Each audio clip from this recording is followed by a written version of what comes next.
Hola, ¿cómo están? Muy buenas noches, bienvenidas, bienvenidos a CNN Prime. Hoy va a estar con nosotros en el estudio la ministra de la Mujer y Equidad de Género, Antonia Orellana. Hay mucha expectación sobre temas que podemos conversar con ella, el tema Monsalve, el tema, por supuesto, del proyecto que se llama aborto legal, porque no sería con causales, pero sí con un plazo. ¿Qué plazo, entre otras dudas, hay sobre la mesa? Antes de la cuenta pública, pero ¿cuándo? ¿Cuándo se presentará? Preguntas que le vamos a hacer, por supuesto, a la ministra de la Mujer y Equidad de Género y que están sobre la mesa en una jornada con muchísimas informaciones. De hecho, la propia reacción de la ministra frente a nuevas revelaciones del teléfono celular de Manuel Monsalve. Pero comencemos de inmediato justamente con esos titulares. Como absolutamente impropio calificó la ministra de la Mujer la búsqueda de damas de compañía que hizo Manuel Monsalve y que fueron reveladas por un informe de la PDI en medio de la investigación por violación y abuso sexual. El ex subsecretario también pidió una licencia médica al día siguiente del encuentro con la denunciante, lo que es investigado por la Fiscalía Centro Norte. Siguen las renuncias de funcionarios públicos tras revelarse que usaron licencias médicas para salir del país.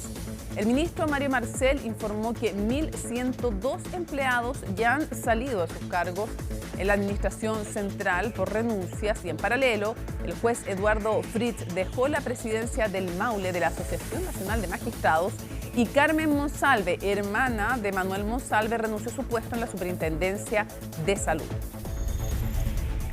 Hoy se realizó la reconstitución de escena del incidente que dejó 2 muertos en las cercanías del Estadio Monumental. En el hecho están imputados 3 funcionarios de Carabineros que corresponden a los ocupantes del carro lanzagases.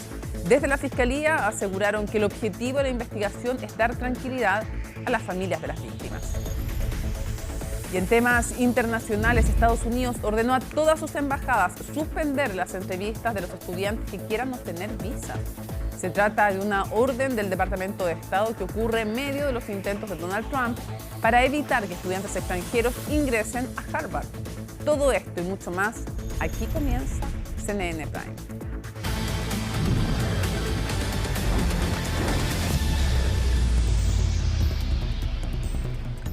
Bueno, y como les decíamos, esta jornada se realizó la reconstitución de escena en el Estadio Monumental, con la cual se busca esclarecer las circunstancias en que 2 hinchas de Colo-Colo murieron el pasado 10 de abril.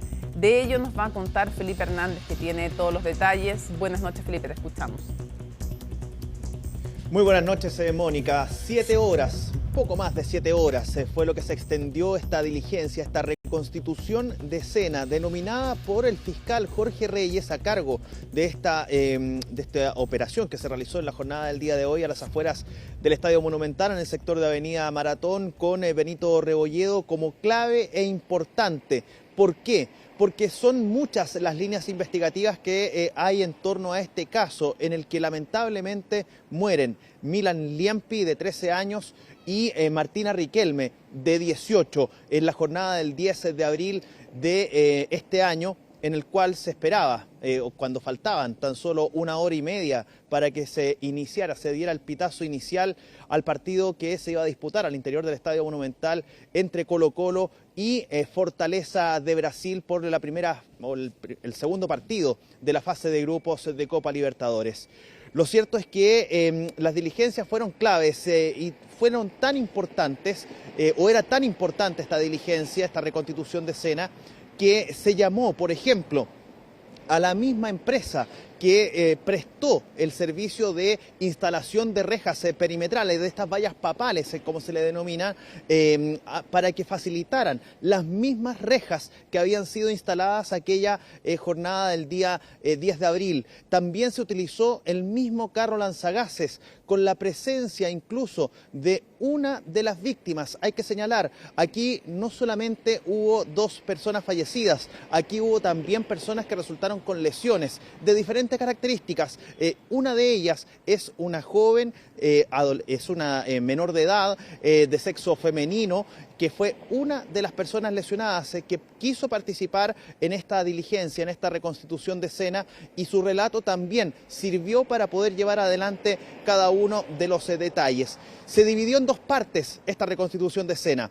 En la mañana, Esto comenzó a eso de las 10 de la mañana.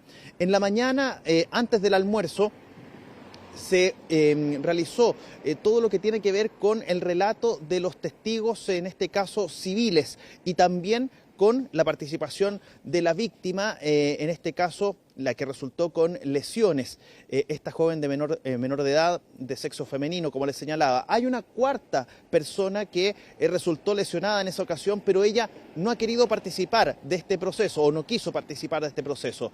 Fue con los civiles en la mañana, el relato de ellos. Y en la tarde, bueno, participaron los funcionarios de Carabineros que se encuentran imputados. Son 3, no han sido apartados de la institución, solamente salieron de lo que es sus labores de calle y los tienen por ahora realizando labores administrativas al interior de la institución de Carabineros. Es en esa situación en la que están ahora laboralmente hablando.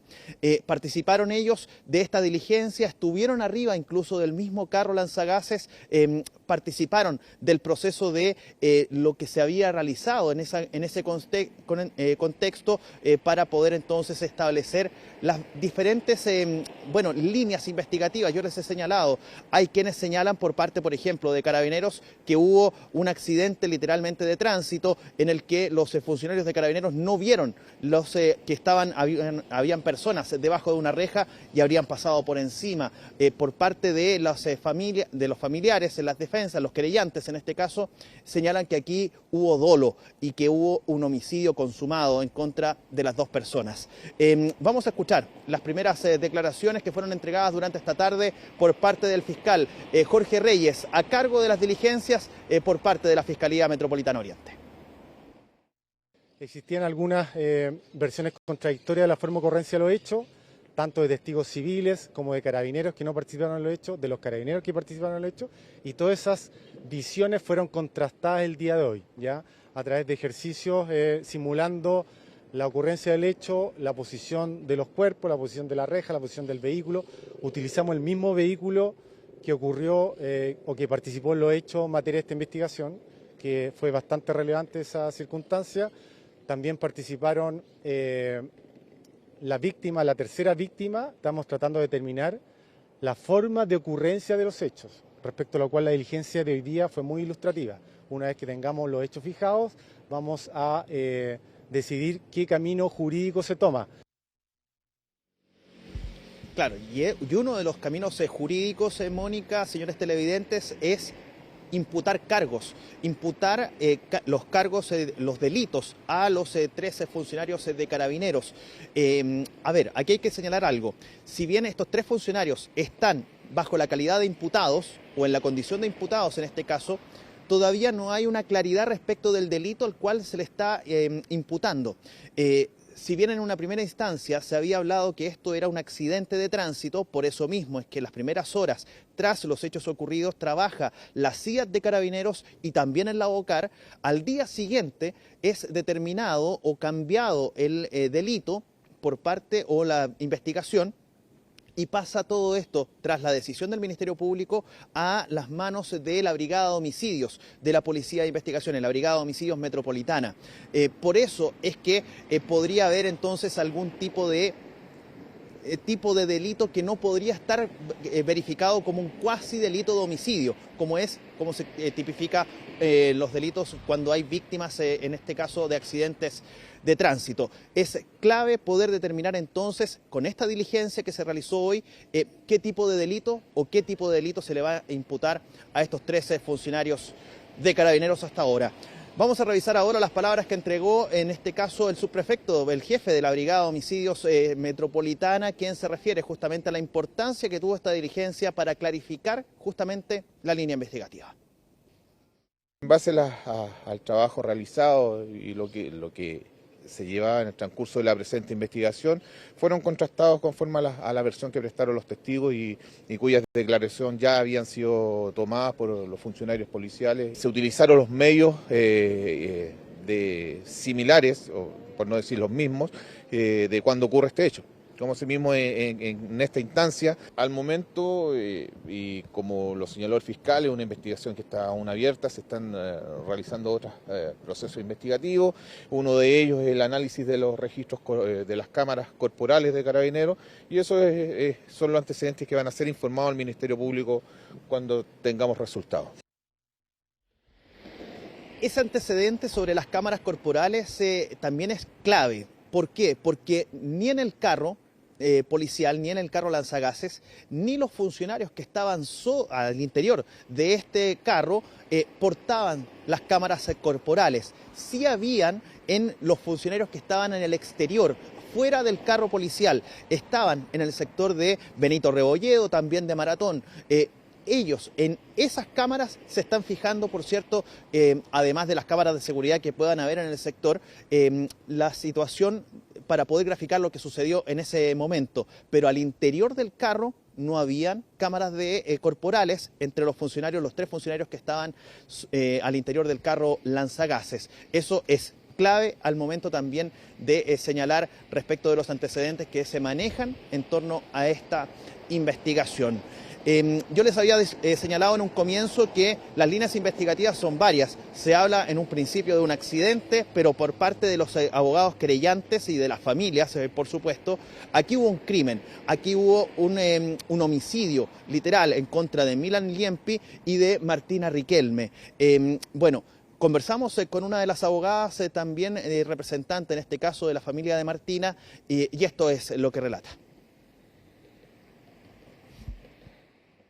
Nosotros como parte querellante confirmamos que este no es un hecho aislado, ya que nuevamente en este país se ataca a la gente por tener una visión deportiva, por querer estar en un espectáculo deportivo. Nosotros ya presentamos una querella por homicidio calificado ya y contra los responsables directos que manejaban el Zancat. No es contra quien resulta responsable, sino que acá hay una responsabilidad personal directa de quien va a cargo del vehículo y de quienes van patrullando en ese vehículo.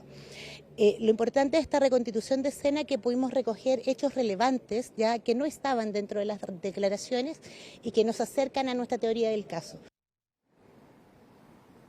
Ahí está entonces, van a ser claves en los próximos días, Mónica, para poder establecer entonces qué tipo de delito se le va a imputar a los 3 funcionarios de Carabineros. Lo otro, señalar un dato en torno a esta diligencia, a esta reconstitución de escena. Los 3 funcionarios de Carabineros, como te señalaba, estuvieron presentes, pero nunca se les vio el rostro. ¿Por qué? Porque se les pidió taparse con una especie de pasamontaña y además con anteojos oscuros. No se les vio el rostro a estos 13 funcionarios, quienes estuvieron al interior del carro lanzagases, inclusive con el mismo fiscal Jorge Reyes al interior del mismo carro policial. Seguimos atentos del desarrollo de esas diligencias. Muchísimas gracias, Felipe, por este completísimo informe. Buenas noches. Muy buenas noches, que esté muy bien. Bueno, y fíjense que 141 fichas básicas de emergencia se han aplicado hasta el momento a los damnificados por el tornado que afectó la tarde del domingo a la comuna de Puerto Varas. La subsecretaria de Servicios Sociales, Francisca Gallegos, que visitó hoy la zona, informó que ya hay un trabajo muy avanzado, considerando que el número de viviendas dañadas es de 220. Esta ficha permite identificar el estado de las viviendas y también los bienes comprometidos, todo esto con el objetivo de recibir la primera ayuda que entrega el Estado. Según el tramo de afectación, los damnificados pueden optar a un bono que varía entre los 375.000 y el 1.500.000 pesos.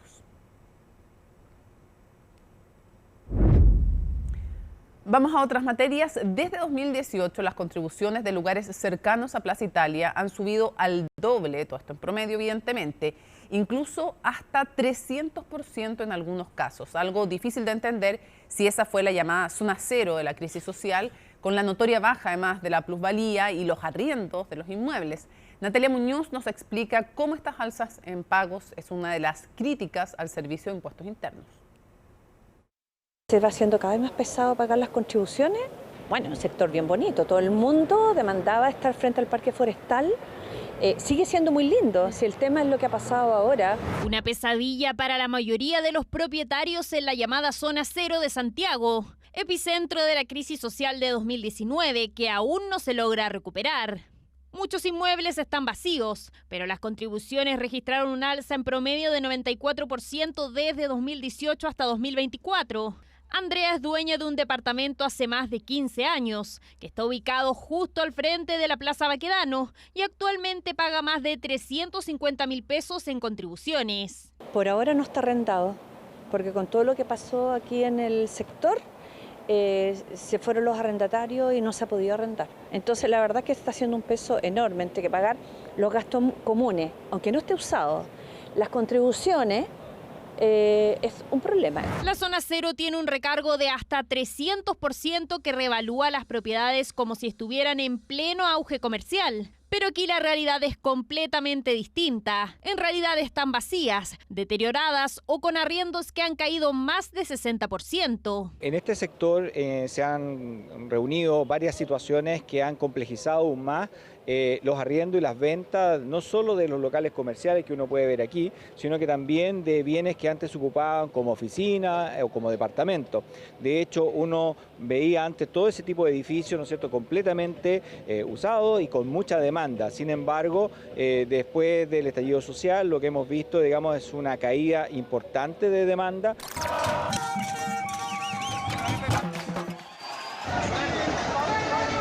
Sí, fue el estallido social un factor determinante en la caída de la zona cero, pero hoy no es el único. Hoy se encuentran pagando un sobrecobro que no se corresponde con la realidad del barrio y que no toma en cuenta, por ejemplo, el flujo de caja, el incremento de la vacancia, el descenso de los arriendos o las dificultades que tienen para vender los propietarios de los terrenos de aquí. Esto refleja que existe hoy día una desconexión entre los criterios del Servicio de Impuestos Internos y la realidad de los propietarios y de las mismas propiedades. Los aumentos creemos que se deben fundamentalmente a la aplicación de criterios que no siempre son justificados. Y el avalúo tiene que ver con una serie de factores. Equipamiento urbano, ubicación, obras de mejoramiento, y en consecuencia el servicio realiza estos aumentos en función de esos criterios. Es que las contribuciones son resultado de decisiones de criterios del Servicio de Impuestos Internos. El pago debe hacerse anualmente, pero en 4 cuotas mensuales. Eso sí, el monto no siempre es el mismo, ya que la tasación de la vivienda se actualiza al semestre según IPC, cifras que llegan a ser un castigo fiscal según empresarios de Lastarria. Nos han pegado muy fuerte, en el caso, digamos, de muchos empresarios y no solo empresarios, sino gente que vive aquí, le han subido las contribuciones a sus viviendas en casi un 80% desde el año 2018. Al final, si nosotros tenemos que transferir de alguna forma en las tarifas, en el caso de los hoteleros, tenemos que transferir este mayor carga financiera a las tarifas que nosotros empleamos para nuestros huéspedes. Lastarria, Alameda, San Antonio y Plaza Italia. La vacancia se ha multiplicado por 8 y los valores comerciales han colapsado en los últimos años. Barrios que aún se intentan recuperar.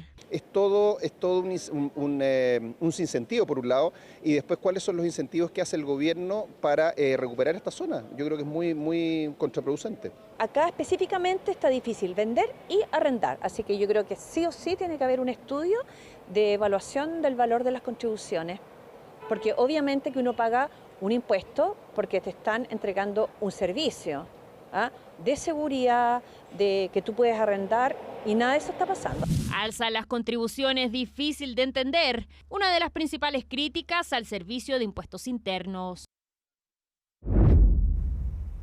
Bueno, 6 meses de la primera vuelta presidencial, el candidato del Partido Nacional Libertario, Johannes Kaiser, aquí en Tolerancia Cero, reiteró que no bajará su postulación para llegar a la moneda. En conversación con nuestro programa político, Tolerancia Cero, también aseguró que no va a perseguir un cargo en el Congreso y que ve poco probable ser parte de un eventual gobierno de Evelyn Matei, y admitió por primera vez que no está en el mejor momento. Colomba Eichholz con todo. No me voy a bajar, punto. ¿Y no va a ser candidato ni a diputado ni a senador? No voy a ser candidato. Fue durante su participación en el programa Tolerancia Cero de CNN Chile cuando el diputado y candidato presidencial del Partido Nacional Libertario, Johannes Kaiser, rechazó una vez más la posibilidad de deponer su postulación a la moneda. La pregunta, que ha sido frecuente para el parlamentario, se sustenta en su desempeño en las últimas encuestas, donde, según CADEM, se ha consolidado en la 4ª posición después de la candidata del socialismo democrático, Carolina Toá. No estamos en el mejor momento político, eso es correcto. La oferta era, si nosotros no alcanzamos un cierto nivel de apoyo, nosotros nos bajamos y con eso podemos respaldar a otra candidatura que sí lo tenga. Ahora, como esa oferta no fue correspondida de la misma manera, y como de hecho se aprovechó esto para generar una debilidad en esta candidatura, bueno, retiramos la oferta. Diputado. Y como consecuencia, en la papeleta habrá 4 candidatos de derecha: Johannes Kaiser, José Antonio Kast, Evelyn Matei y Francesca Muñoz.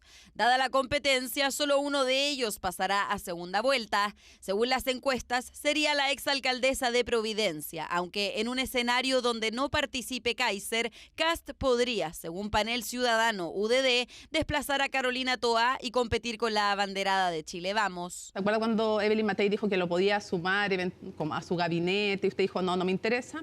Quisiera preguntarle, si le ofreciera un cargo en su gobierno José Antonio Kast, ¿usted aceptaría? Eso depende mucho. ¿De qué? Depende de cuánta autonomía tuviese para ejercer ese cargo. Respecto de ser parte del gobierno de Chile Vamos, yo no creo que eso sea una posibilidad. Esto no se va a tratar de ofrecer cargos, no se va a tratar de ofrecer o negociar posiciones en un gabinete. Van a ser las ideas y los proyectos los que van a motivar a esos grupos a estar detrás de la candidatura de Evelyn Matei. A esos grupos que apoyaron al diputado Kaiser o a algunos otros que participaron de la primera vuelta presidencial. Pero a 6 meses de la elección presidencial de carácter obligatoria, todo puede pasar, ya que las campañas aún no han comenzado y todavía queda tiempo para que los abanderados inscriban sus candidaturas en el CERVEL. El escenario político hoy día con Kaiser en competencia le da o favorece a Matei, y la eventual bajada de Kaiser podría favorecer más a José Antonio Kast. Kaiser tiene 3 posibilidades para salir de esta mala posición en las encuestas electorales. En primer lugar, enfrentar directamente a José Antonio Kast, considerando que pelean por un electorado similar. En segundo lugar, Kaiser necesita salir de las redes sociales y realizar una campaña en terreno. Y en tercer lugar, requiere institucionalizar su partido, señaló el académico. Cabe recordar que el Partido Nacional Libertario tuvo sus primeras elecciones internas el fin de semana pasado, pero alcanzó una baja participación. De 45.000 militantes, solo se presentaron 6.502 personas, un 14,8% del padrón. La situación fue desdramatizada por el conglomerado que tras sus comicios proclamó a Johannes Kaiser como el timonel de la colectividad.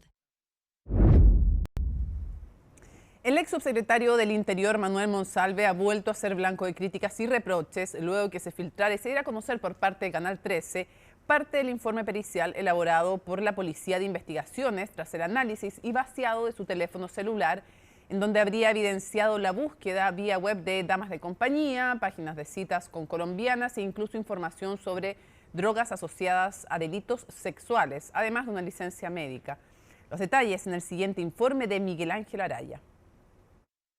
A solo días de haber abandonado la prisión preventiva que fue revocada por decisión de la Corte Suprema, el ex subsecretario del Interior, Manuel Monsalve, vuelve a ser el foco de atención tras la filtración de parte de la carpeta investigativa del caso que lo mantiene en calidad de imputado de los delitos de abuso sexual y violación. Se trata del informe pericial realizado por la Policía de Investigaciones tras el análisis al contenido y uso del celular personal de la exautoridad de gobierno, que en 257 páginas detalla los movimientos de Monsalve antes, durante y después de los hechos denunciados, según un reportaje del medio T13. Entre los principales hallazgos destaca la búsqueda de damas de compañía en la página web rastro.com, esto con fecha 1 de septiembre del 2024, es decir, el mismo día que concretó una cita con quien después lo denunciaría por los delitos sexuales en los que está siendo investigado, un antecedente que fue rotundamente rechazado en el Poder Ejecutivo, calificándolo de indebido. Empeño de la función pública respecto a las obligaciones propias que están asociadas al cargo en específico, en el caso de una persona ligada como autoridad pública a la seguridad, donde hay obligaciones vinculadas, por ejemplo, a trata de personas, esas conductas son completamente indebidas. Pero las búsquedas no se detuvieron solo en damas de compañía, sino que más adelante, en El Tiempo, el día 7 de septiembre, Manuel Monsalve navegó en una página de citas con mujeres colombianas llamada colombiancupid.com, sitio web en el que el ex subsecretario habría visitado al menos 18 perfiles de mujeres entre los 20 y 35 años de edad. Acá pareciera que habían dos Monsalve. Uno, el que conocimos como autoridad, una persona seria, eficiente en su cargo, en su accionar, pero ahora vemos otra, del lado oscuro, que es bastante preocupante. Pero más aún, esos mensajes preocupantes que salieron a la luz pública donde buscaban damas de compañía, lo que hace que uno pueda cuestionar sus tipos de contacto y nexo con este tipo de cosas que uno no esperaría de una autoridad, menos si es el encargado de la seguridad nacional. Los descubrimientos en el celular de Manuel Monsalve hablan por sí solos. Estamos hablando de una persona que ocultaba muchas cosas. Pero además lo interesante es todo lo que está sucediendo en la moneda respecto de este caso, porque estamos descubriendo que aquí alguien dijo la verdad y alguien dijo una mentira. Además, Manuel Monsalve también le habría solicitado a su hija la emisión de un certificado médico justo a la mañana siguiente de aquella noche en la que se habrían concretado los delitos sexuales indagados. Si me puedes pedir una licencia médica por el día de hoy. La pueden hacer mañana. No hay problema. Es en este marco que uno de los querellantes en contra de Manuel Monsalve por la arista gastos reservados ha solicitado que estos nuevos antecedentes también sean incluidos en esta carpeta de investigación. Esa información también es útil a la carpeta investigativa que está investigando y analizando el fiscal Jacir en relación a los gastos reservados, malversación de caudales públicos, obstrucción a la investigación y ley de inteligencia. Hay que recordar que la mayor cantidad de información que tiene esa carpeta en la cual nosotros somos querellantes, somos intervinientes, ha sido adquirida a través de la investigación que se ha realizado respecto a los delitos sexuales. Otro antecedente que arrojó el análisis al celular del ex subsecretario del Interior es que casi una semana después de la fecha de los hechos denunciados por la presunta víctima, Monsalve habría buscado información sobre la droga GHB, una sustancia asociada a delitos sexuales. Sin embargo, aún no se ha descifrado los motivos tras estas intensas búsquedas. Hacemos una pausa en CNN Prime. Al regreso, la ministra de la Mujer y Equidad de Género va a estar aquí en el estudio para conversar con nosotros. Pausa y regresamos.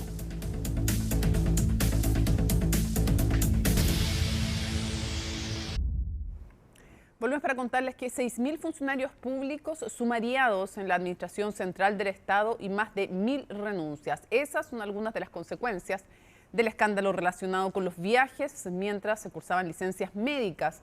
En paralelo, en el Congreso se abrió una investigación para ver si hay casos similares, lo que fue cuestionado por parte de los trabajadores del Parlamento. Los detalles con Francisca Cárdenas. La tensión que se instaló tras conocerse el informe de Contraloría sobre las licencias médicas se trasladó ahora al Congreso.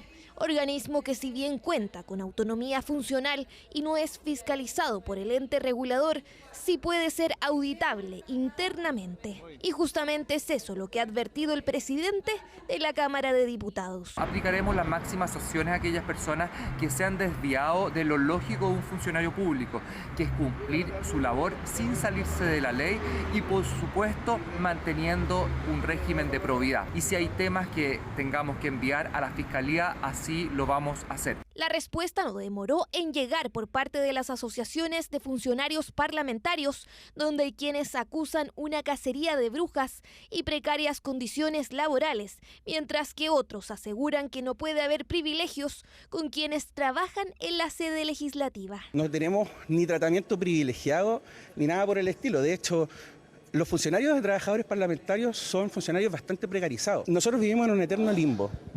Es una nebulosa donde no hay claridad de si somos funcionarios públicos o somos funcionarios por Código del Trabajo. La Dirección del Trabajo nos dice que somos funcionarios públicos, el Congreso Nacional nos dice que somos funcionarios Código del Trabajo. Entendemos y respaldamos la decisión del presidente de la Cámara de Diputadas y Diputados en orden a instruir una investigación interna para conocer si funcionarios estando con licencia médica salieron del país. Fue hace pocos días que el presidente de la Cámara anunció una investigación interna para determinar si hubo funcionarios que estando con licencia salieron del país y pedir a la Policía de Investigaciones replicar el cruce de datos con el fin de hallar casos similares. Una alerta que también se encendió en el Senado. Nosotros, como un órgano autónomo, también hemos tomado la decisión, al igual que lo hizo el Poder Judicial, de hacer una investigación inclusive con más extensa que la que realizó la Contraloría desde el punto de vista de los años que se investiga. Nosotros vamos a hacer una investigación respecto de 5 años. Todos los funcionarios del Estado deben responder por igual. Y nuestro discurso no cambia desde el punto de vista de aquello. Por tanto, aquel funcionario que esté en esa condición tiene que dar un paso al costado y finalmente tiene que salir del aparato del Estado. Y se deben recuperar todos y cada uno de los recursos. Algo que inquieta a los funcionarios de la Cámara de Diputados es que la investigación no se limitaría a funcionarios de planta, sino que abarcaría a asesores, periodistas, conductores, secretarias y otros trabajadores. Yo creo que una persona que está en el servicio público que hace eso no debería seguir trabajando en el servicio público. Fue la misma Contralora Dorothy Pérez quien esta semana expuso en la Comisión de Salud del Senado y anunció medidas desde el ente fiscalizador.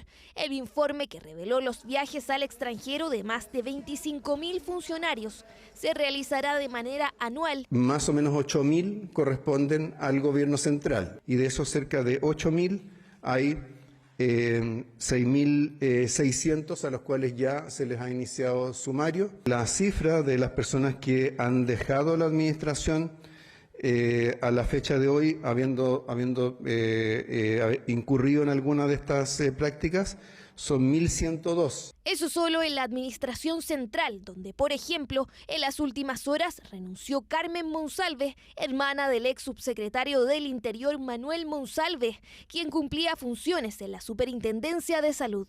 En tanto, desde la Asociación de Empleados Fiscales fueron lapidarios para referirse a quienes mal utilizaron las licencias. Lo que uno esperaría, la máxima sanción que nos toca cuando uno utiliza instrumentos falsos, o la corrupción o el tráfico de influencia en el Estado, es la falta a la probidad. Si la persona incurrió en aquello, solo tiene que renunciar. Licencias que seguirán en la mira por parte de la Contraloría y el Ministerio Público. En tanto, en el Congreso se intentará acelerar la tramitación de proyectos para fiscalizar la entrega de licencias y prohibir la salida del país a personas que hagan mal uso de estas. Nos acompaña en el estudio, tal como lo habíamos anunciado, la ministra de la Mujer y Equidad de Género, Antonio Orellana. Ministra, gracias por estar con nosotros. Muchas gracias a ustedes por la invitación. Están con harto trabajo. Lo primero que quiero preguntarle, ustedes anunciaron que van a presentar la ley de aborto sin causales o aborto legal. Y lo primero que quiero preguntarle, antes de tratar de que me dé algunos detalles, es ¿por qué ahora, si no tienen ni los votos ni el tiempo necesario para que se convierta en ley? Cuando el presidente anunció que esto se iba a ingresar el año pasado, el 1 de junio, fuimos muy claros. De hecho, el presidente dividió esa parte del discurso en dos. En primer lugar, ingresamos un nuevo reglamento para las 3 causales a la Contraloría General de la República.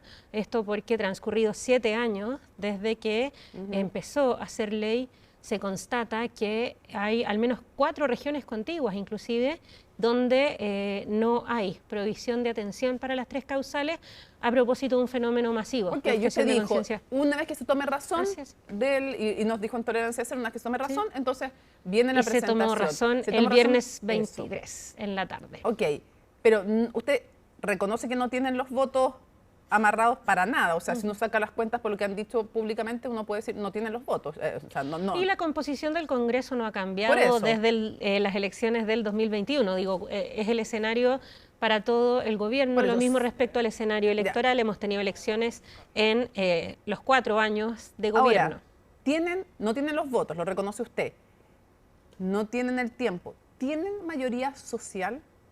Que no es lo mismo que los votos. No es lo mismo que los votos, pero respecto a los votos, yo creo que en primer lugar no hay que anticipar resultados porque incluso cuando la presidenta planteó las 3 causales, teniendo mayoría oficialista en teoría, hubo que dar un arduo debate. Estos debates nunca están dados desde...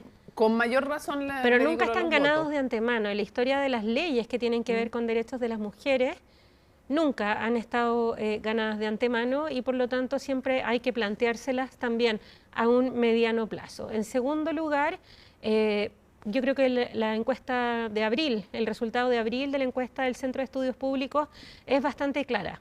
¿En qué sentido? El 16% nomás de la población está de acuerdo con la penalización a todo evento.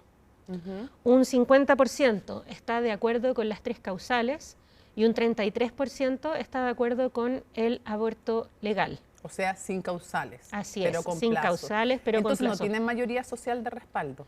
No hay una mayoría social, yo diría, ni una posición definitiva en contra, ni tampoco a la propuesta que no se empezaba a debatir y que de hecho ha estado vetada. Yo creo que el factor de la discusión democrática es muy importante. Este debate ha estado vetado desde 1989, cuando la dictadura emitió un decreto que no se discutió con nadie y que derogó la norma que estaba vigente con distintas modificaciones. Frei Montalva, de hecho, el presidente Frei Montalva la flexibilizó, la facilitó, pero que venía con norma de aborto terapéutico. Este tema siempre se ha dicho, no es tiempo. ¿Usted cree que el abrir el debate puede hacer cambiar, si no los votos, al menos la opinión pública? Yo creo que la opinión pública va cambiando conforme se dan los debates. ¿Y este debate podría cambiarla? Creo que la evidencia respecto a las 3 causales muestra que sí, porque de hecho en 2017 tampoco había mayoría social.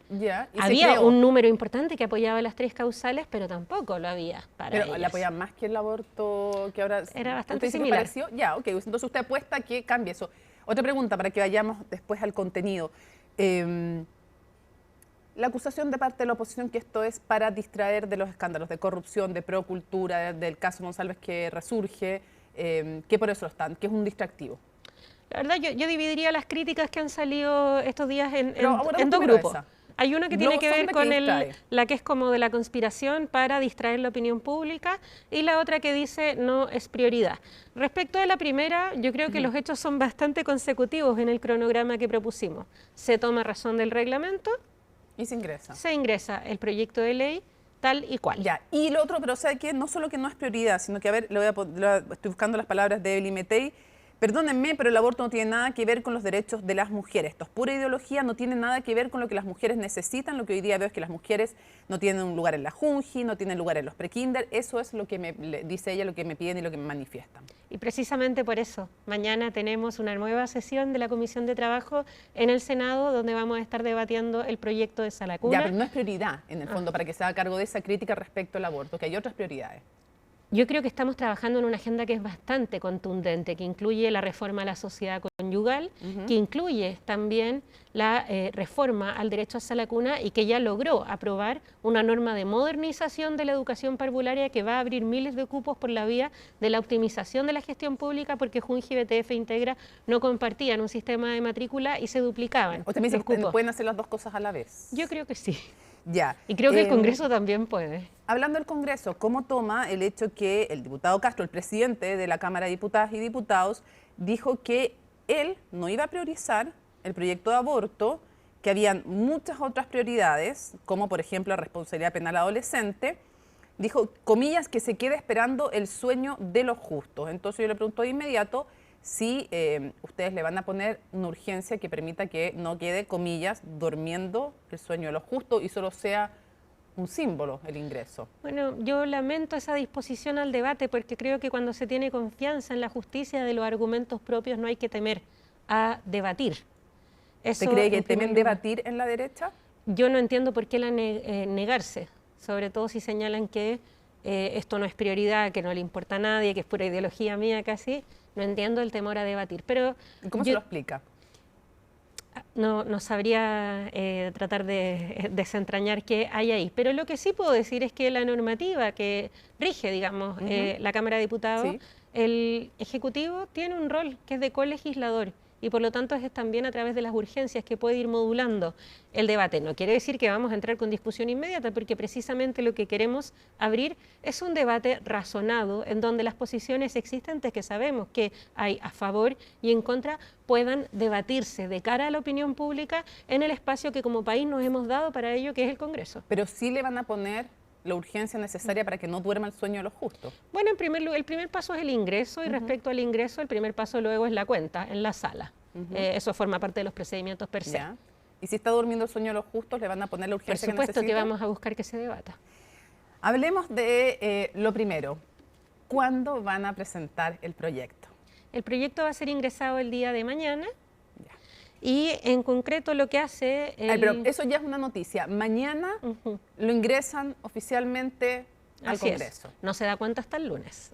Entiendo aquello porque viene además la cuenta pública. No, y porque ahí se van a distrital en la Sí, Cámara. claro, pero esa cuenta pública también es un símbolo en el cual entendemos que el presidente va a hablar de aquello. Va a estar ingresado. Ya. Mañana se ingresa entonces.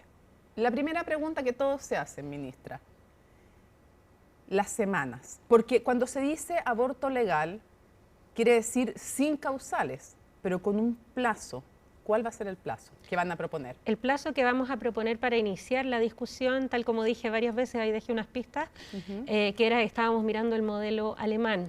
Y el modelo alemán establece 14 semanas. Así que vamos a partir el debate con un proyecto que regula la interrupción voluntaria del embarazo en el plazo de 14 semanas a través de establecer también su prestación en el sistema de salud.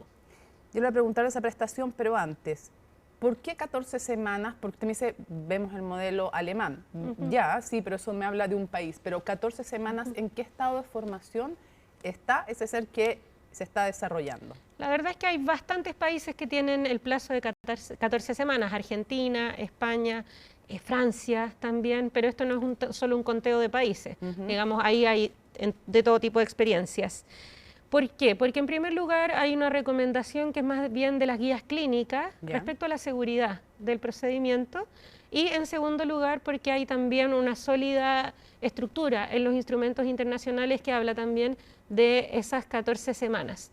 En ese sentido no hay una diferencia muy grande desde la perspectiva del desarrollo embrionario, que entiendo que es a lo que apuntaba, claro, entre 12 y 14. O no, por ejemplo, si hay sistema nervioso, yo no lo sé, soy bien entre 12 y ignorante en el 14 no hay una diferencia de desarrollo sustantivo. Lo que sabemos, de acuerdo a las cifras, por ejemplo, de la Federación Internacional de Ginecología y Obstetricia, la FIGO, que es un ente muy importante en esta discusión, es que al menos el 80% de las prestaciones de salud en interrupción voluntaria del embarazo en los países que lo tienen regulado, porque los otros son clandestinos, no sabemos, pero los países que lo tienen regulado se produce antes de las 12 semanas. Ya. ¿Dónde se va, a dónde se apunta? Queremos preguntarle algunos detalles de ese contenido. ¿Dónde se va a dar esta prestación?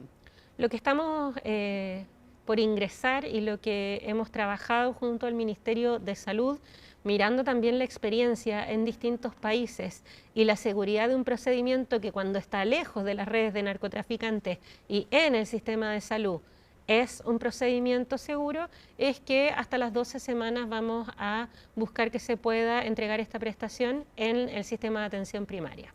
Hasta las 12 semanas en el sistema de atención primaria. Siempre que el primaria. diagnóstico lo permita, sí, claro, que no haya condiciones de riesgo.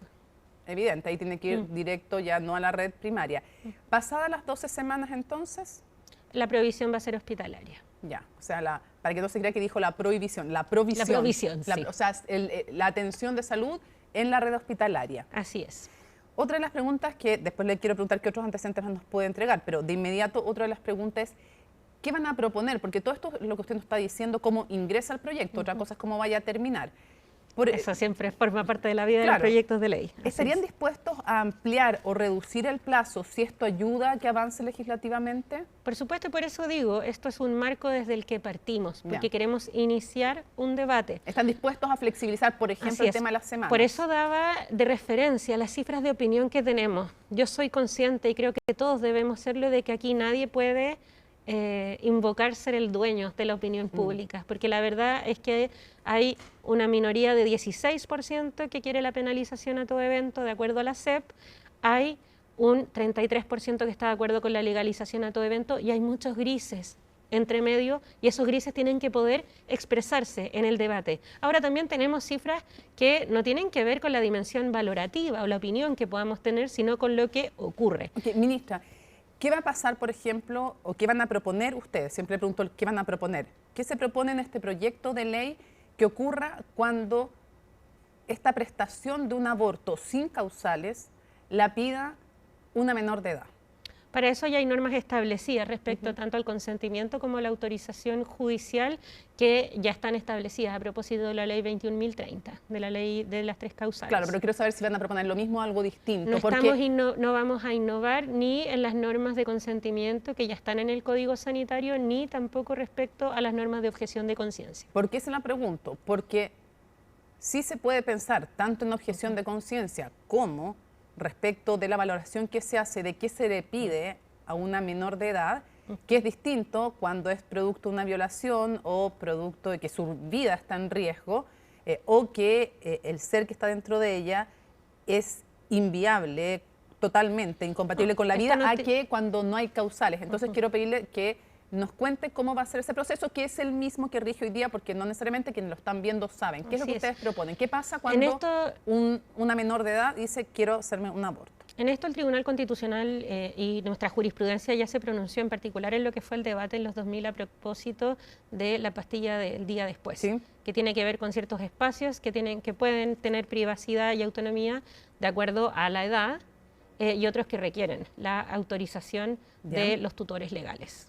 En el caso de procedimientos, requiere la autorización de los tutores legales. ¿Qué pasa si los padres de una menor de edad no quieren que se realice un aborto? Ante la insistencia, eso es algo que se debe ventilar en sede judicial, de tribunales de familia.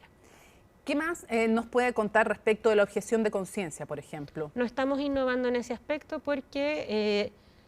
¿Ustedes van a proponer objeción que rija la objeción de conciencia individual, no institucional?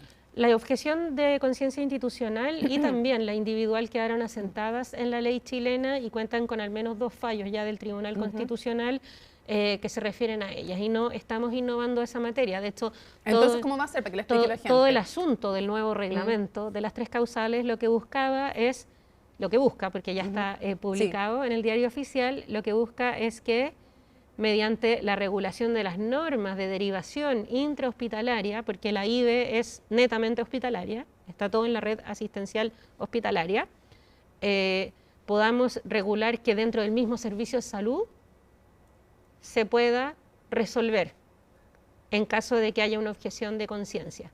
Eso quiere decir que no hay... Sí, personal. Por eso es bueno, es que explicar que ustedes se mantiene entonces que haya objeción de conciencia individual. Así es. De personas, no de instituciones. Las instituciones están contempladas en las hipótesis de la ley y ya existen. Por eso, y van a seguir existiendo. Van a seguir existiendo. O sea, el hospital que no quiere, el hospital privado, que no quisiera hacer dentro de sus paredes un aborto sin causales, va a poder decir aquí no se realizan, pero va a tener que derivar. Así es, hay normas de derivación. Y lo tienen que hacer actualmente. Sí, por eso. Lo que pasa es que ahora estamos ordenando de forma más clara a quién, cómo, en qué plazos. Sí, pero prefiero no dejar por hecho, porque como es distinto, sin causales, entonces también podría, no sé, alguien decir, bueno, que no haya derivación si es que es sin causales. La verdad es que las normas de derivación, en lo que lo fundamentamos en el reglamento nuevo, tienen mucho más que ver con los derechos del paciente que con el tipo de procedimiento que para se que no hace. se nos acabe el tiempo, ¿qué más nos puede contar del contenido? ¿Qué más trae esta norma? Yo te he contado mucho. Sí, mucho, es verdad. Es verdad, pero somos muy ambiciosos acá. Queremos saber la mayoría de las cosas. ¿Qué otras cosas más va a regular este aborto sin causales? Ya lo he señalado. Este proyecto lo que va a hacer es proponer la regulación de una prestación en el sistema de salud que va a ser una excepción al Código Penal en las 14 semanas. ¿Por qué? Porque como gobierno creemos que existen muchas más razones que 3 causales, que hay motivos profundos y que las mujeres que abortan, que de acuerdo a los datos que tenemos, lamentablemente no son datos oficiales porque a eso nos obliga la clandestinidad, pero tenemos las últimas estimaciones que son por parte de la UNFPA, que calcula 36 abortos por cada 1000 mujeres en edad reproductiva, eso es 15 a 39 años, 170.000 anuales. En el año se estima que en Chile hay 170.000 abortos. De acuerdo al cálculo de la UNFPA, y hay otro cálculo que hicieron recientemente, un estudio chileno de Prado y Val que establece 40.000 anuales. Entonces estamos hablando del rango de 40.000 a 170.000. Abortos hoy día en Chile. Y creemos que esas mujeres no merecen ser tratadas como criminales. Y una pregunta, tampoco entonces se va a perseguir a los equipos médicos. Dentro de la regulación del sistema sanitario.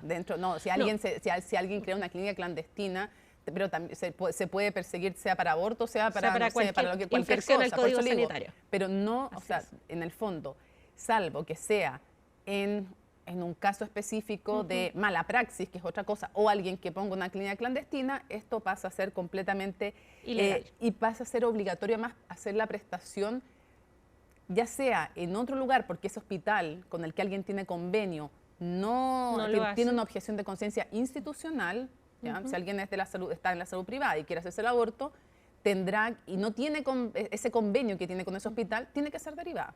Para eso precisamente está la salud pública.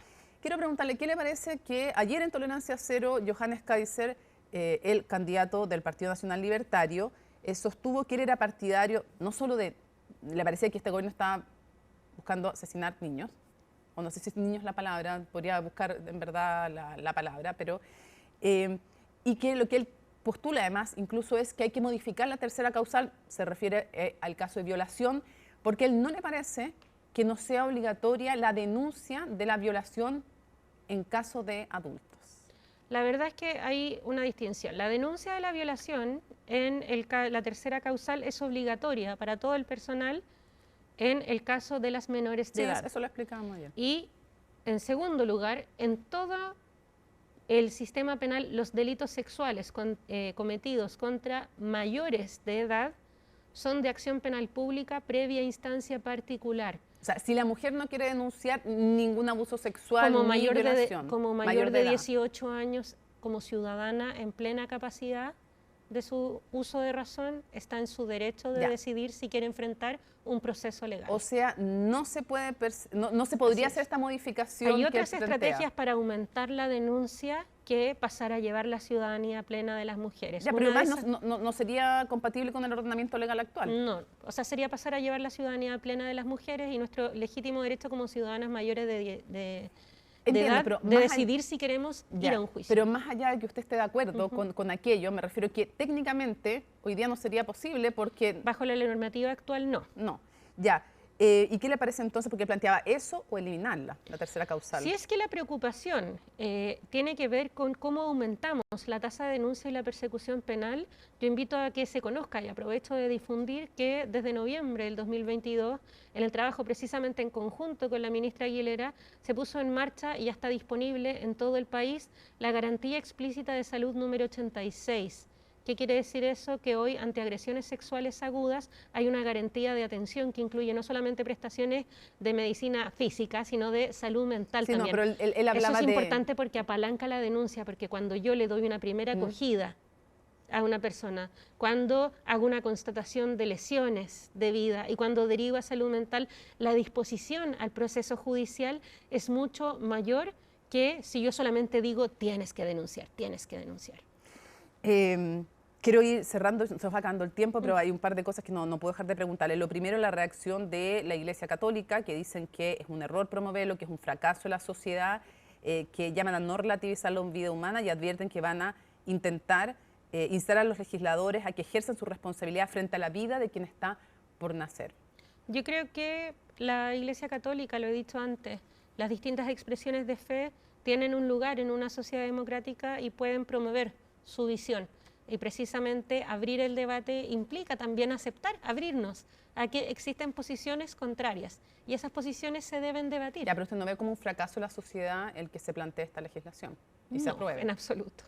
Es que así lo plantea, para la Iglesia Católica es un fracaso de la sociedad. Es su visión, pero precisamente abrir el debate permite que esas expresiones se hagan y se pueda procesar en el lugar que hemos decidido para ello, que es nuestro Congreso. La cambia el caso Monsalve, quiero preguntarle, en la declaración que ya, sí, el origen es una filtración, está bien, pero la declaración está.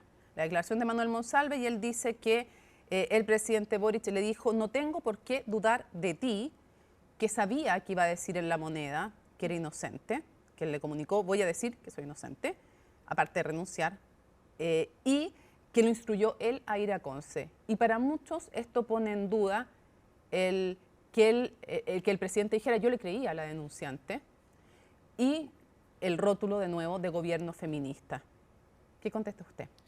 Primero, yo creo que declaraciones que conocemos pedazos porque son filtraciones... No, está completa la declaración ministra. No tengo cómo saber porque no conozco el original, pero En primer lugar, estamos hablando de alguien que está imputado de un delito grave y que por lo tanto evidentemente va a declarar aquello que sea conveniente a la hipótesis del caso que le recomiende su abogado defensor. En segundo lugar, creo que en la Comisión Especial Investigadora de la Cámara de Diputados respecto al caso Monsalve, la exministra, ahora Carolina Toá, fue bien clara respecto a que se compartía el análisis de que la respuesta a esos primeros días pudo ser mejor.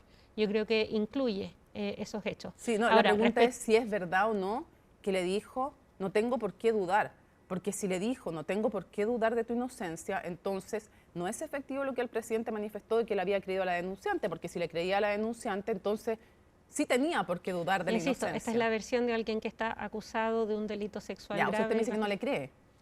Creo que él está entregando la versión que seguramente le aconsejó su abogado. Ya, y aquello de que el presidente sabía, usted fue la primera funcionaria de gobierno que reconoció que no había estado bien que hablara en la moneda Monsalve. Lo dijo acá. Lo sigo sosteniendo. Sí, no sé, pero usted me dijo ahí, la instrucción del presidente fue renuncia y nada más. No sabíamos que iba a ocupar para eso el espacio. Monsalve dice, yo le dije al presidente, voy a sostener mi inocencia. Es que, de nuevo, son puras contrafactuales porque es una declaración de alguien que está montando su teoría del caso para ejercer su defensa. No, o sea, básicamente usted no le cree. Le cree al presidente. Por supuesto. Ya. Ahora, y lo otro, también dentro de las cosas que han circulado en la opinión, dentro de la información que está en la prensa, está, y quiero saber, más allá de quién lo dice o no lo dice, porque usted estuvo en toda la discusión posterior, porque usted también nos confirmó que se enteró cuando llegó, que nadie la llamó para avisarla. Y dijo, me gustaría haberme enterado antes también.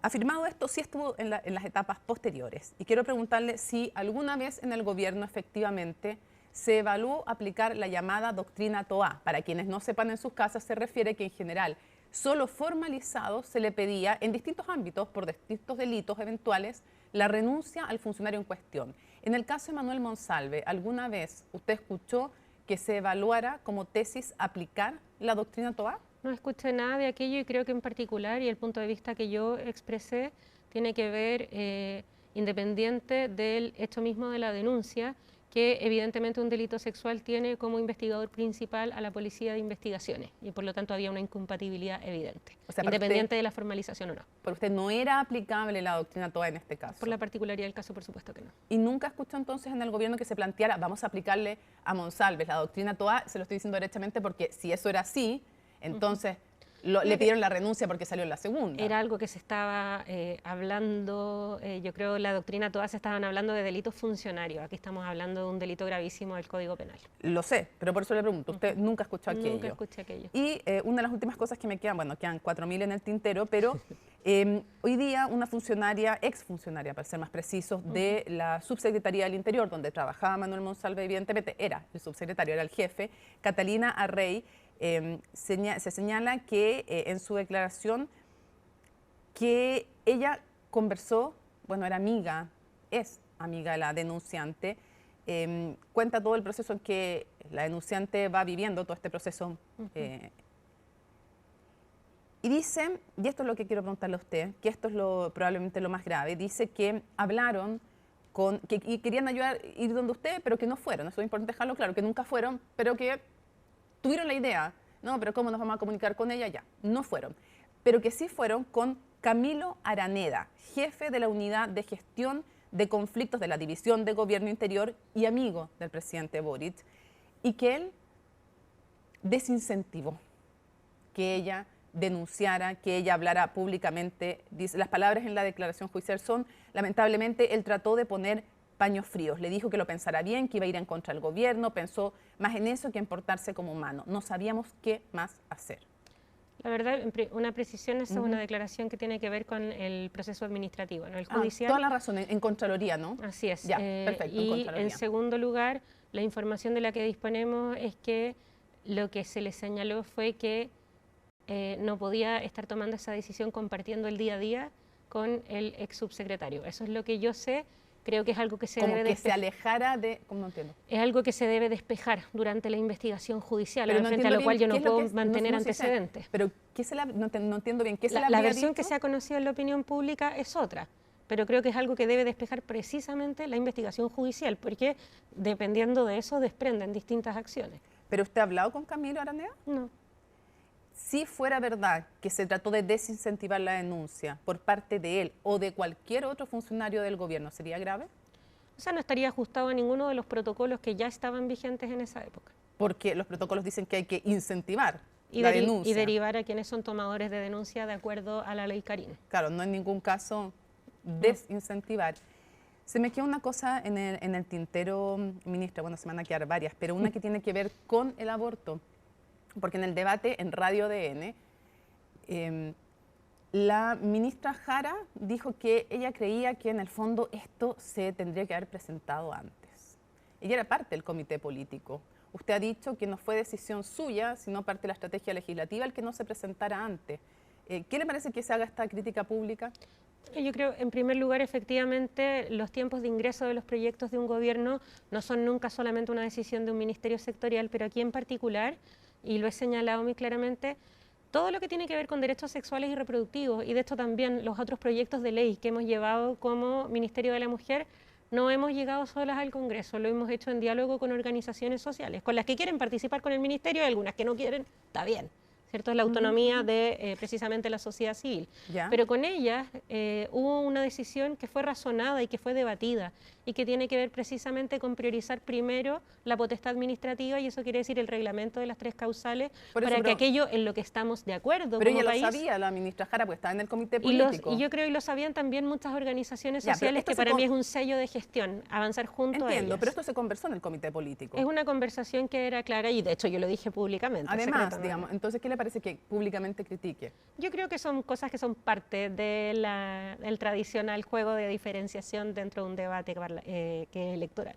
Y usted dijo, no me sorprendió que Jaime Mulet, candidato del Frente Regionalista Verde Social, manifestara que está en contra, porque es cierto, lo ha dicho antes. Lo ha dicho antes, ¿cierto? Ya, me imagino que obvio que usted querría tener a todos alineados, eso es como evidente, sí, ya, obvio. No le sorprende, pero lo que me llama la atención es que dijo que sí le sorprendía que Carolina Toá dijera que, hoy día lo dijo usted en Tele 13 Radio, que le dijo Iván Valenzuela, me sorprende que manifieste esto de que está en discusión en su coalición porque antes estaba de acuerdo. ¿Por qué ambas cosas son? ¿Qué es lo que le sorprende? No, solamente hace una semana salió en un seminario que ella habría declarado que estaba de acuerdo y que esperaba poder continuar este debate de ser presidenta. Ya, lo que pasa es que puede seguir estando de acuerdo, pero no tener los votos al interior de necesariamente la unanimidad. No me aventuraría a esa hipótesis. ¿Y le sorprendió que... pero es que usted lo que le sorprende es que a lo mejor puede haber cambiado de opinión? No, digo, fue una diferencia respecto a lo que ya se sabía, pero... Ya. No creo que sea algo dramático. Ya, y cierro preguntando, ¿le sorprendió que Juan Luis Castro, expresidente del Colegio Médico, manifieste que estaba en contra? Yo soy una persona bastante institucional, así que me quedo con la opinión tanto de la presidenta del Partido Socialista, Paulina Bodanovich, como de la vicepresidenta de la Mujer del Partido Socialista, la diputada Daniela Chicardini, con quienes hemos estado trabajando permanentemente este tema. Ministro Antonio Orellana, muchísimas gracias por acompañarnos en CNN Prime. Que tenga muy buenas noches. Muchas gracias a ustedes. Seguimos avanzando en otras materias. 1 de cada 4 personas entre 30 y 39 años en Chile se siente sola. Es uno de los resultados del termómetro de salud mental realizado por la ACH y la Universidad Católica. Si bien en esta edición se muestran mejoras, los problemas en brechas de género continúan. Los detalles los revisamos en la nota de Camila Soumastre. El 12,7% de las personas en Chile dice tener problemas de salud mental. Se trata de la cifra más baja desde que comenzó el termómetro que la monitorea realizada por la ACH y la Universidad Católica. Este primer semestre del 2025 observamos la menor tasa de problemas de salud mental. Estamos hablando de casi el 13% de los encuestados. Entonces, desde que comenzamos a medir el termómetro de la salud mental, hemos visto una disminución de casi 22 puntos porcentuales. Sin embargo, el estudio continúa demostrando importantes brechas de género. Es así que las mujeres dicen tener más síntomas de depresión, mayor índice de soledad, menor apoyo social e inclusive 3 veces más insomnio que los hombres. En el caso de los síntomas moderados o severos de ansiedad, se trata de la cifra más alta registrada en mujeres desde julio de 2021, afectando al 35,5% de las encuestadas, mientras que los hombres rondea el 13%. La razón por la cual las mujeres consultan más por ansiedad, por depresión, es una combinación de razones biológicas, psicológicas y sociales. Y no solamente lo biológico es fuerte, lo psicológico, hay estilos de afrontamiento que pueden ser como más protectores en mujeres que en hombres. Las mujeres quizás utilizan mecanismos más ligados a internalizar el estrés versus los hombres a externalizarlo.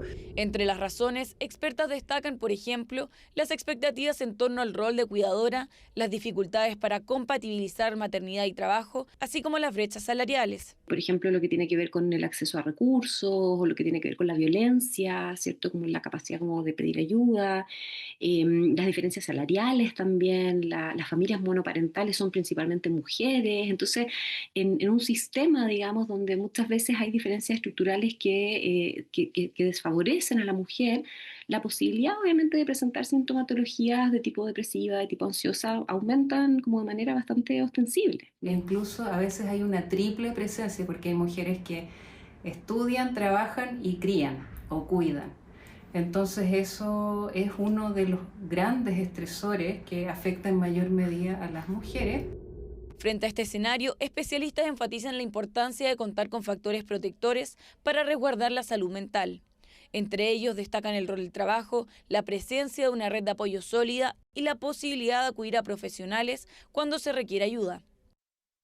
Tener un trabajo puede proteger la salud mental y las personas ocupadas presentan menos síntomas, por ejemplo, de depresión, que quienes están desocupadas o fuera del mercado laboral. Los síntomas moderados a severos de depresión tienen una menor prevalencia entre quienes tienen empleo. Potenciar nuestras redes de apoyo, nuestras redes comunitarias, el estar con otras personas, el vincularnos con otras personas, mejora nuestra salud mental, nos podemos apoyar también en otras personas en caso de que no nos sintamos bien. Termómetro que una vez más mide la salud mental de los chilenos y que si bien presenta mejoras, nos muestra que el desafío de disminuir las brechas de género sigue presente.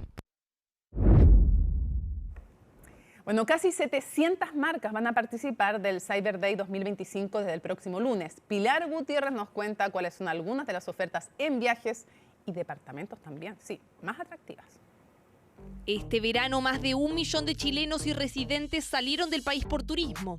Para quienes todavía tienen ganas de viajar, entre el próximo lunes 2 y miércoles 4 de junio podrán encontrar descuentos por el Cyber Day. El evento organizado por la Cámara de Comercio de Santiago reunirá más de 680 marcas de 22 categorías distintas, como vestuario, viajes e inmobiliarias. Este año estamos de nuevo en cifras de crecimiento de 2 dígitos, por lo que creo que hay un mejor ambiente en el e-commerce en general, que cambia un poquito el contexto de los últimos años que fueron bastante restrictivos desde el punto de vista de la expansión del consumo. Van a haber errores. Es imposible que en 5 millones de transacciones no existan errores y para eso es que disponibilizamos resolución en línea en donde a través de una plataforma con clics, no tratando de buscar a alguien por teléfono, etcétera, con clics uno pueda llegar a soluciones. Las marcas que oficialmente participan están disponibles en el sitio web www.cyber.cl, aunque también se puede acceder a través de la Cyber App que sugerirá opciones al usuario según sus intereses.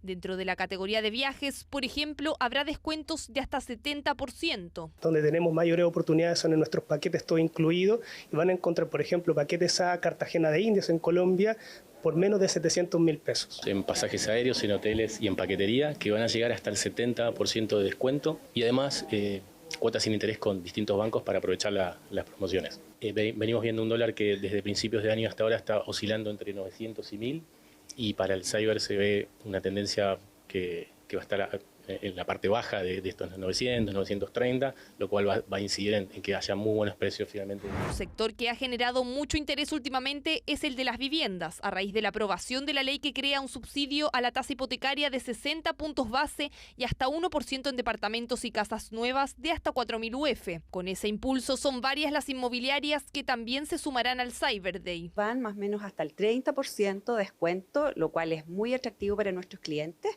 En departamentos desde un dormitorio hasta 2 dormitorios. En pesos más o menos va hasta los 30 millones de pesos, así que es bastante atractivo. Esto es más o menos el pie de un departamento, que es más o menos entre el 10 y el 20%. Ante ofertas que pueden ser muy atractivas, el stock suele agotarse rápidamente, por lo que los expertos detallan algunos pasos a seguir para quienes estén interesados en comprar en el evento. Ahí lo importante es entrar a través de Wi-Fi privadas, eso es súper relevante porque de lo contrario se podrían vulnerar los datos personales.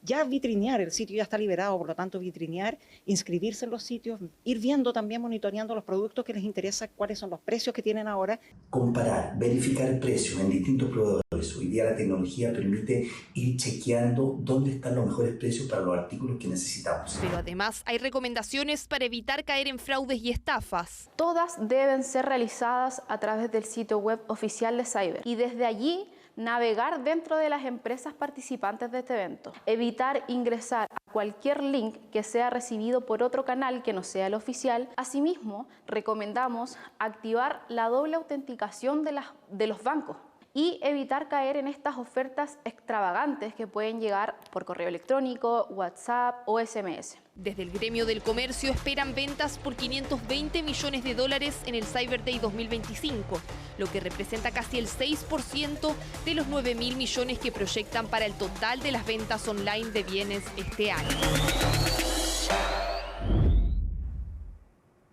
9 de la noche con 13 minutos. Vamos a estar junto a Alicia Contreras ahora para revisar todas las informaciones internacionales. Ya nos pregunta por redes sociales. En momentos entonces en nuestra web la entrevista a la ministra Antonia Orellana, que nos adelantó que mañana se ingresa el proyecto de ley de aborto sin causales y nos adelanta todo, no sé si todo, pero gran parte de la iniciativa en exclusiva en CNN Chile. Ya va a estar todo en nuestra página web.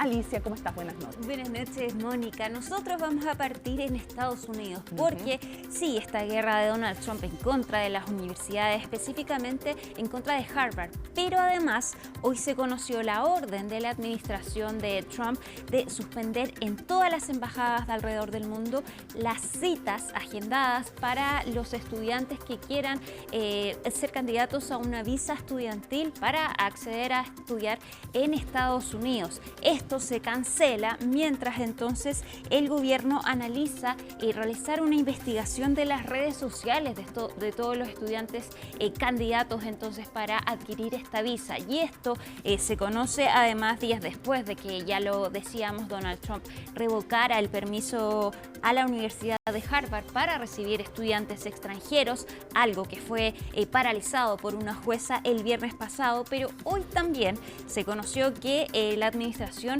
ordenó finalizar los contratos de 9 agencias federales con la Universidad de Harvard. Harvard, ya lo hemos dicho, también se ha negado a acceder a las exigencias de Donald Trump, por ejemplo, de entregarle los registros de los estudiantes extranjeros. Esto se ha negado la universidad y es por eso que está sufriendo las consecuencias del gobierno de Donald Trump. Se le preguntó a la vocera del Departamento de Estado respecto de esta decisión de paralizar las citas para las visas estudiantiles y esto fue lo que dijo. Eso es algo que no se ha discutido públicamente. Tendría que ser material filtrado si es que existe. Lo que sí puedo recordarles, que hemos estado discutiendo durante meses aquí, es que utilizamos todas las herramientas a nuestro alcance para investigar a cualquiera que quiera venir a este país. Una guerra entonces de Donald Trump en contra de estas instituciones y también en contra de los estudiantes extranjeros. Nos vamos ahora rápidamente a Liverpool después de este atropello masivo. Se conocen en más detalles. El hombre detenido de 53 años al parecer iba conduciendo bajo los efectos de las drogas y entró a esta zona que estaba resguardada por la seguridad siguiendo una ambulancia. Y es por eso entonces que logra hacer este atropello masivo que deja a 50 personas heridas, 11 siguen hospitalizadas. Antonia Galilea nos cuenta más. Lo que debía ser un día de celebración en Liverpool terminó en caos y terror, luego de que este lunes un vehículo embistiera a la multitud en medio de las celebraciones por el 20º título del equipo local en la Liga Inglesa de Fútbol. La policía continúa investigando el hecho que dejó a decenas de heridos y que causó pánico entre los aficionados que estaban en el centro de la ciudad inglesa. Following the incident yesterday, I can confirm on behalf of the National Health Service that we are aware of 50 people who were treated at hospital for ongoing treatment. Of those, 11 remain in hospital for ongoing treatment. They are all in a stable condition, and I am pleased to say that they appear to be recovering well. Un hombre británico blanco de 53 años fue arrestado bajo sospecha de intento de asesinato y por conducir peligrosamente bajo los efectos de las drogas, según informó la policía.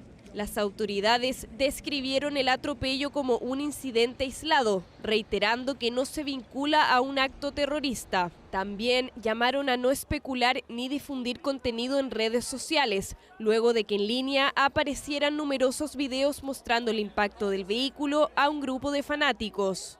And then all of a sudden the car accelerated and shot off through the crowd. And at that point, the atmosphere changed so quite drastically, and what had been a day of joy and celebration just turned into horror and panic. And we see people just suddenly running around and screaming. And we saw a car crash into the crowd on purpose. I can very sure on purpose. He crashed on the crowded, maybe crashed 4 to 5 people. El hecho ocurrió poco después de las 6 de la tarde hora local, cerca del fin del desfile de celebración del equipo de fútbol Liverpool por su título de la Premier League. La zona debía estar completamente cerrada al tráfico vehicular durante el evento, pero el automóvil burló las medidas de seguridad y arrolló a los aficionados. El primer ministro británico, Keir Starmer, lamentó la situación y señaló que todo el país está con los afectados. Well, scenes of joy turned to utter horror and devastation, and my thoughts and the thoughts of the whole country are with all of those that are affected, those injured, which of course includes children, their families, their friends, the whole community, Liverpool fans everywhere.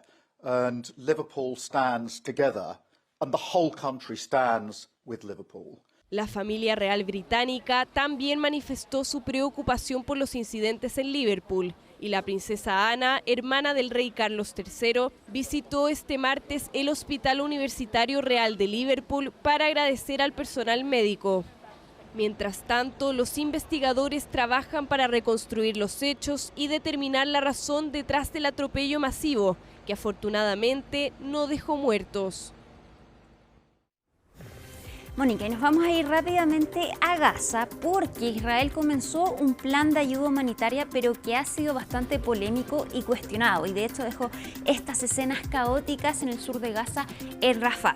¿Por qué es tan polémico? Porque Israel entonces encargó a una fundación privada la ayuda de entrega humanitaria en Gaza, que ha estado bloqueada en los últimos 2 meses por Israel, y esta fundación se llama la Fundación Humanitaria de Gaza, es privada y está apoyada por Israel y Estados Unidos.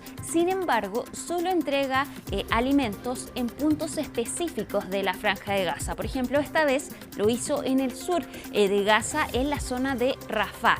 Y es por esto que aseguran que Israel lo que está haciendo es utilizando la entrega de ayuda humanitaria como un arma, porque obliga a la población a desplazarse hacia los puntos en que ellos entregan esta ayuda humanitaria. Por ejemplo, lo hace al sur de Gaza, cuando la mayor parte de la población está al norte, y dicen que esto lo están usando entonces como una estrategia para desplazar a la población gazatí. También dicen desde Israel que hacen esto porque, según ellos, jamás se está robando el alimento que está ingresando a Gaza y después lo venden a precios muy altos, y es por eso que hacen estas entregas específicas. Sin embargo, desde las organizaciones internacionales aseguran que ellos tienen todas las medidas para que sean ellos los que hagan esta entrega humanitaria de ayuda en Gaza. Se generaron escenas caóticas porque la gente está desesperada por recibir ayuda humanitaria, y de hecho se escucharon disparos, algo que el ejército de Israel desmiente. Escuchemos lo que dijo el vocero de la ONU respecto de este reparto de ayuda a través de una fundación privada. Hemos estado viendo el video de Gaza de uno de los puntos de distribución establecidos por la Fundación Humanitaria de Gaza, y francamente, estas imágenes son, como mínimo, desgarradoras. Como señaló el secretario general la semana pasada, nosotros y nuestros socios contamos con un plan detallado, basados en principios y con solidez operativa, respaldado por los Estados miembros para hacer llegar la ayuda. En paralelo también en Alemania, el canciller Friedrich Merz criticó a Israel por lo que está haciendo en Gaza. ¿Y por qué esto es importante? Porque Alemania ha apoyado irrestrictamente a Israel por la responsabilidad que siente el país por la persecución a los judíos durante el nazismo. Y hasta ahora entonces Alemania se había mostrado respaldando a Israel. Es uno de los mayores países que suministra armas a Israel. Sin embargo, por primera vez entonces el canciller alemán, que recordemos es de la centro derecha, criticó al gobierno israelí. Dicen que no entienden su objetivo en Gaza y también aseguró que podría estar violando el derecho internacional. Escuchemos lo que dijo Friedrich Merz. Was die israelische Armee jetzt im Gazastreifen macht. Francamente, ya no entiendo con qué objetivo actúa el ejército israelí en la Franja de Gaza. Dañar a la población civil de esta manera, como ha ocurrido con creciente frecuencia en los últimos días, ya no puede justificarse como una lucha contra el terrorismo. Esa es mi opinión.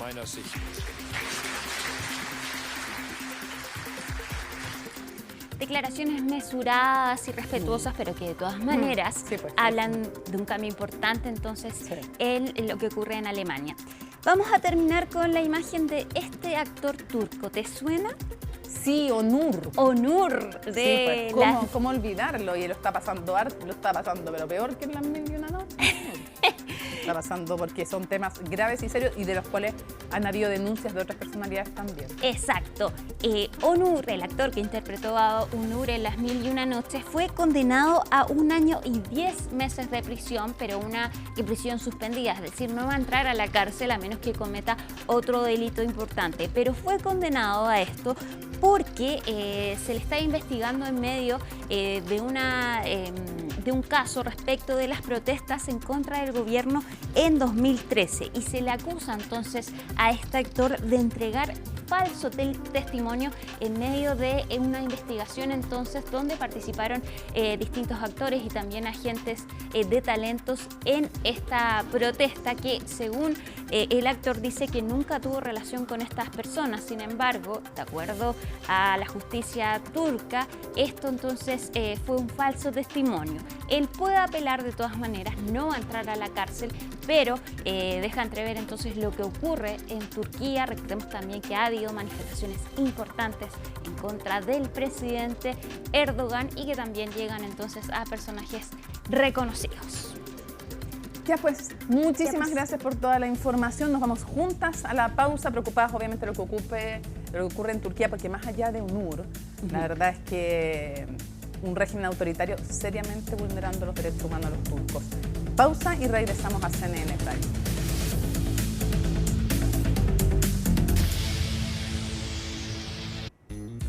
Franziska Walker estará a cargo de darle vida a Marlene Dietrich en el musical creado por Juan Cristóbal Mesa. El montaje se va a estrenar este 28 de mayo en el Teatro Nescafé de las Artes, pero también se va a presentar en el GAM y en el Teatro San Ginés. Sandro Lavarría nos cuenta más.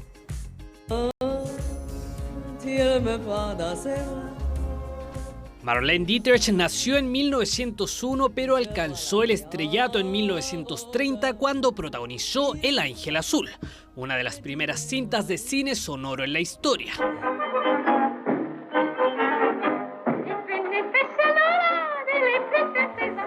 A partir de ahí alcanzó una fama que en los 50 la alzó como ícono del séptimo arte, pero también de la liberación femenina y sexual.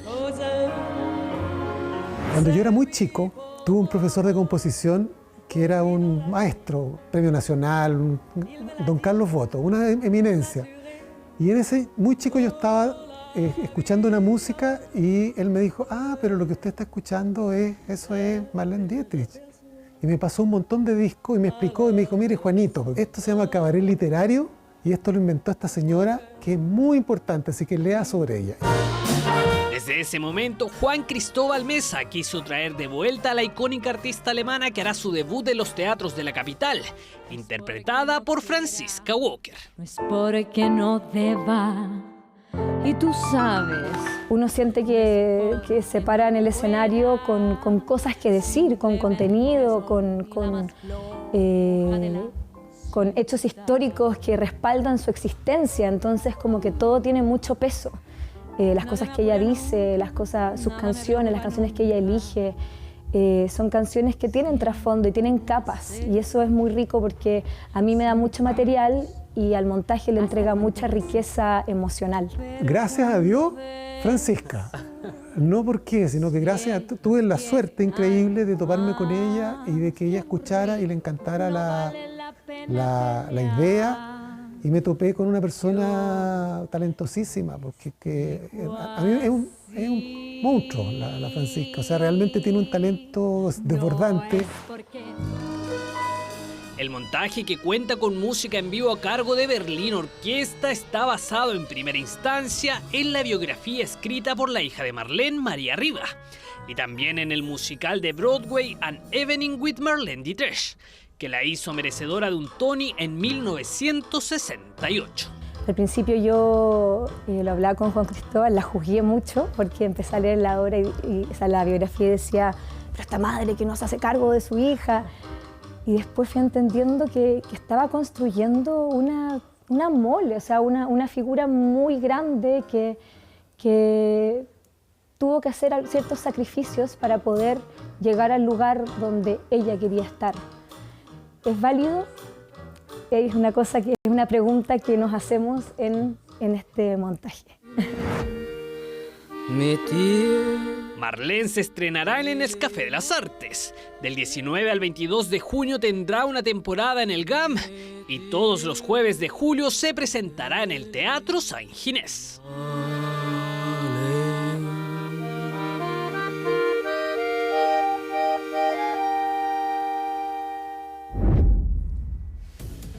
Son las 9:31, termina entonces CNN Prime, pero los dejamos con Futuro 360 a cargo de Paloma Ávila y luego Fernando Paulsen con Última Mirada. Ya está en nuestra página web la entrevista a la ministra Antonia Orellana, que nos adelantó en exclusiva en CNN Chile que mañana se ingresa el proyecto de aborto legal y todas las además contenidos de este proyecto. Martes 27 de mayo, así estuvo nuestro país y el mundo. Somos CNN Chile. Buenas noches.